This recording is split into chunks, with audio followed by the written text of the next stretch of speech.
मैं हूं संतोष। City news one Rewa की सांध्यकालीन समाचार सेवा में आपका स्वागत है। प्रस्तुत हैं आज के मुख्य समाचार। प्रदेश के मुख्यमंत्री शिवराज सिंह चौहान की मंशा के अनुरूप पर्यावरण संरक्षण के लिए रीवा जिले में अंकुर अभियान की शुरुआत आज से की गई है। अंकुर अभियान के तहत आज 1 मार्च से जिले में पौधारोपण का बड़ा अभियान शुरू किया गया है। अभियान के तहत शासकीय विभाग तथा स्वयंसेवी संस्थाएं मिलकर बड़े पैमाने पर पौधारोपण करेंगे।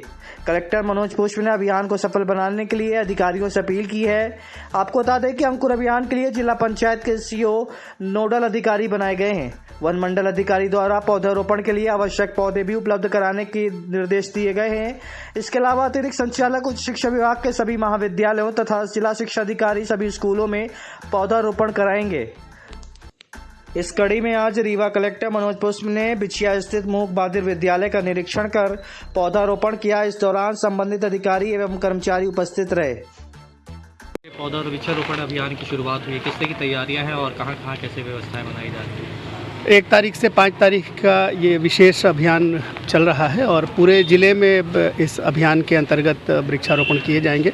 ज़िले के सभी शासकीय संस्थानों को और जितने भी NGO हैं उन सभी का जन अभियान परिषद के नोडल एजेंसी बना के उनके नेतृत्व में ये काम किया जा रहा है और हम लोग उम्मीद करते हैं कि ये कार्यक्रम बहुत ही सफल होगा, क्योंकि आप देख रहे हैं आज महाशिवरात्रि होने के बावजूद भी बहुत सारे लोगों ने इसमें पार्टिसिपेट किया है और आज इसकी अभी शुरुआत की गई है। इसके बाद फिर आज दिन भर इस तरह के कार्यक्रम आयोजित हो रहे हैं और ज़िले के सभी क्षेत्रों में सघन वृक्षारोपण का अभियान लिया गया है। हम उम्मीद करते हैं कि हम लोग काफ़ी सफल हों। तो वृक्षारोपण तो हो रहा है, पर उसके बाद उसको संरक्षण उसके रखने की देखभाल। सही बात है।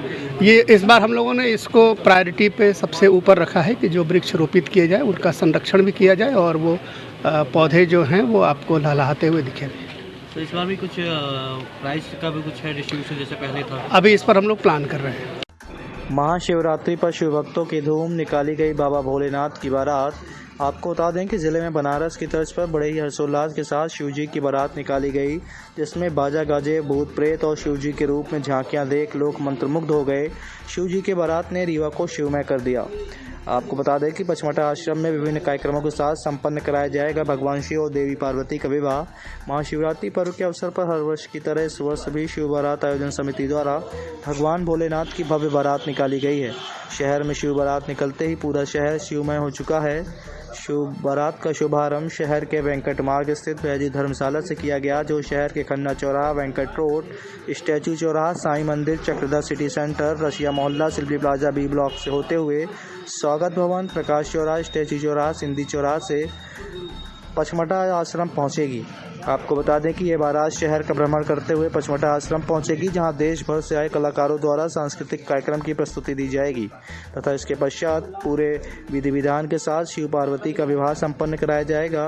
भगवान भोलेनाथ की बारात में आज धर्म ध्वजा, शहनाई, नगाड़े, ऊंट, घोड़ा, बग्गी, मैयर की काली नृत्य, महाकाल की पालकी, राम दरबार की झांकी, राधा कृष्ण की झांकी, अघोरी नृत्य, विष्णु, लक्ष्मी एवं ब्रह्मा जी की झांकी सहित चलित ऑर्केस्ट्रा बारात में मुख्य आकर्षण का केंद्र बना रहा। वहीं जिला प्रशासन द्वारा भी कड़ी सुरक्षा व्यवस्था बनाई गई है।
तालियां बजती रही मीठी मीठी।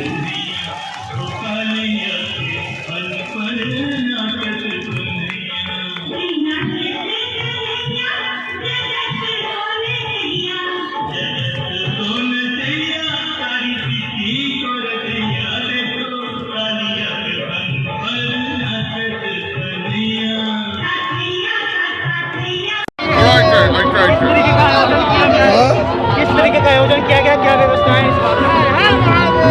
शंभू स्वयं पधार चुके हैं। अब ये आनंद का क्षण है, इसको देखिए, आनंद लीजिए। पूरा रीवा वासी से निवेदन करता हूँ पचमढ़ा में आए और भोले को देखें और इस संसार का आनंद ले।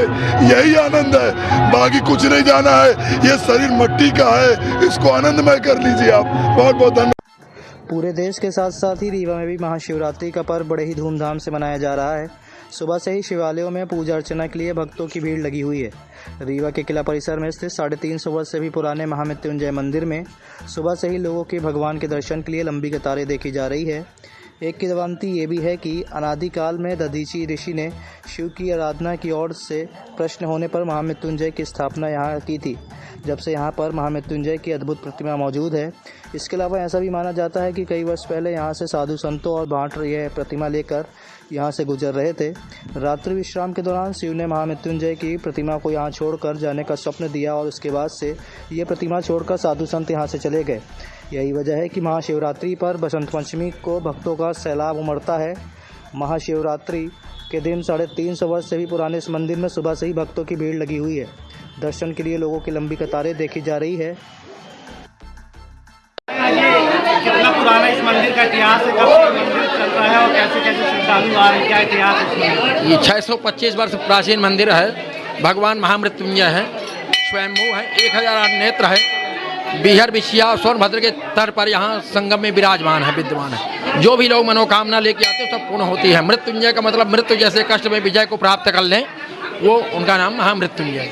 महामृत्युंजय का जप तो सब जगह होता है, लेकिन भगवान यहीं पर विराजमान है और विद्यमान है, यहीं पर शक्ति। 12 ज्योतिर्लिंगों में से इनकी खासियत, 12 ज्योतिर्लिंग में तो भगवान नहीं है, लेकिन ये उनसे भी बढ़ के है। महामृत्युंजय ऑल वर्ल्ड विश्व की इकलौती मूर्ति है। ये कैसे स्थापित, यहाँ कैसे स्थापित हुई थी? ये भगवान लदनिया करके जैसे कहते बादीगिर ये लेकर आए थे यहाँ पर, और वो विश्राम करने के लिए रुके, यहाँ रख दिए। भगवान फिर उसके बाद उठे ही नहीं, तब तक यहाँ रखे रहे। चबूतरा था, चबूतरा में देखा गया, महाराज साहब ने दिखवाया तो भगवान निकले।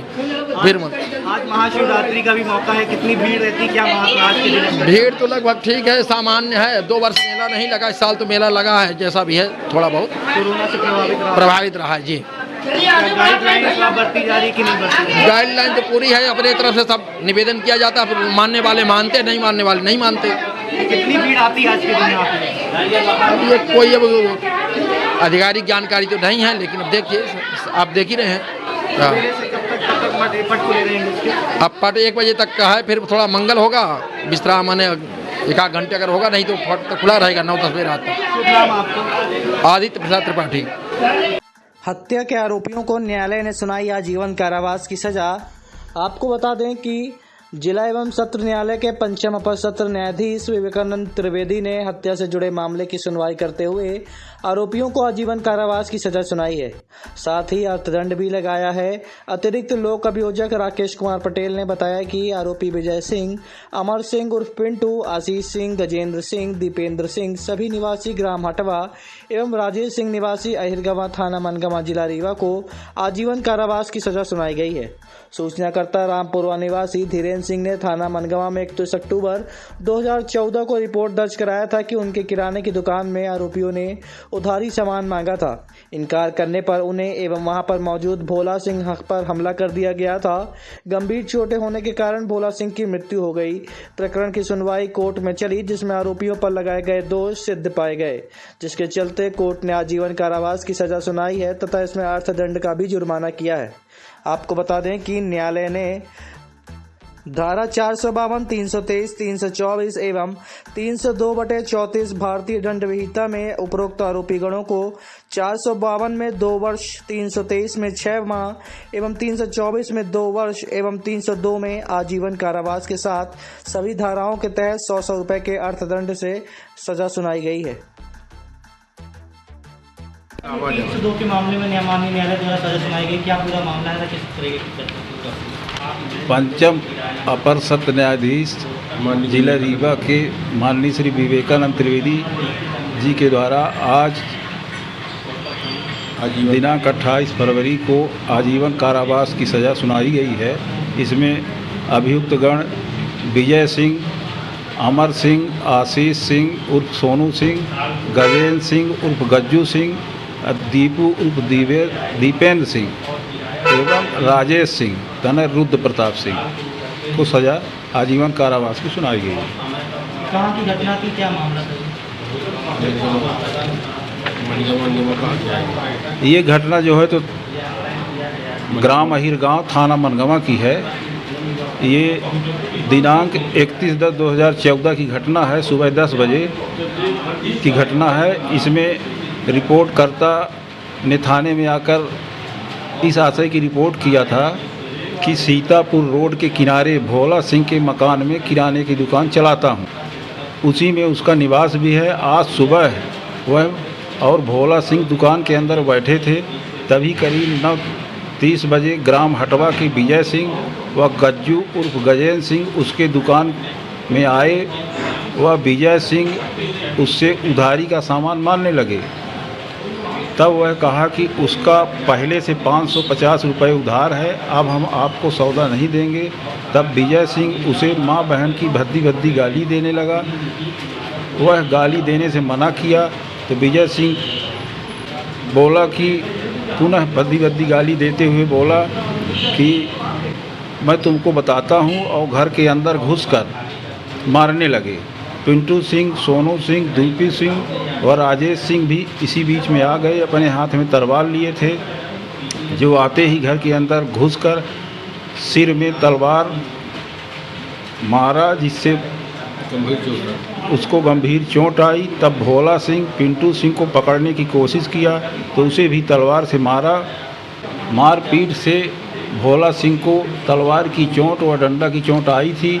सत्येंद्र सिंह को भी डंडे की चोट आई थी, कायमी की गई थी। उसमें अपराध क्रमांक 427/14 और धारा जो है 452, 294, 323, 324, 506 भी /34 भारतीय दंड विधान के अधीन इनको सबको 6 अभियुक्तों को आजीवन कारावास की सजा दी गई है। भव्य कलश यात्रा के साथ राम कथा ज्ञान महायज्ञ का हुआ शुभारंभ। आपको बता दें, बीते वर्षों की भांति रामकथा आयोजन समिति देवतलाव द्वारा आयोजन होने वाली 5 दिवसीय रामकथा ज्ञान महायज्ञ 28 फरवरी से 4 मार्च तक शिव मंदिर परिसर देवतलाव में आयोजित की जा रही है। शिक्षाविद वरिष्ठ समाजसेवी डॉक्टर SS तिवारी द्वारा आयोजित रामकथा महायज्ञ का शुभारंभ सोमवार को भव्य कलश यात्रा के साथ हुआ। कथा के शुभारंभ के अवसर पर देवतलाव स्थित शिवधाम के दक्षिणी मुख्य द्वार से गाजे बाजे के साथ कलश यात्रा प्रारंभ की गई, जहां कथावाचक मानस कोकिला सुश्री अन्नपूर्णा द्वारा वैदिक मंत्रोच्चार के साथ करीब 2 किलोमीटर की ऐतिहासिक कलश यात्रा में आयोजित समिति के सदस्यों, भगवान श्री राम के श्रद्धालुओं एवं देवी तुल्य कन्याओं सहित क्षेत्र के शिव भक्त शामिल हुए। कलश यात्रा आगे चलकर भगवान भोलेनाथ के धाम पहुंची, जहां मानस कोकिला अन्नपूर्णा जी एवं राम कथा ज्ञान महायज्ञ के मुख्य आयोजक शिक्षाविद वरिष्ठ समाजसेवी डॉक्टर SS तिवारी सहित श्रद्धालुओं ने भगवान शिव शंकर की पूजा अर्चना कर आशीर्वाद लिए। तत्पश्चात शिव मंदिर परिसर देवतलाव में रामकथा ज्ञान महायज्ञ के लिए बनाए गए विशालकाय पंडाल में वैदिक रीति से मंत्रोच्चार के साथ कथा का शुभारंभ हुआ। राम कथा के प्रथम दिन मानस कोकिला शिवश्री अन्नपूर्णा ने संगीतमय कथा का वाचन किया, जहां उपस्थित हजारों की संख्या में श्रद्धालुओं ने भाव विभोर होकर राम कथा का श्रवण किया। कथा के शुभारंभ दिन पर राम कथा का आयोजन समिति के सहयोगी सैकड़ों कार्यकर्ताओं के साथ मुख्य रूप से विधि विभाग के सचिव अरुण कुमार मिश्रा सहित देवेंद्र मिश्रा, घोड़ा महाराज, भगवान दास, देवी भारती, शिवहर मिश्रा, राम लल्लू शर्मा, ऋषिराज, भारी संख्या में महिला पुरुष बच्चे बड़े बुजुर्ग जैसे भक्तगण मौजूद रहे। प्रस्तुत है रामकथा की एक झलक। कहत अनुज सन कथा रसाला, रसयुक्त कथा राम जी कह रहे हैं और नारद जी सुन रहे हैं।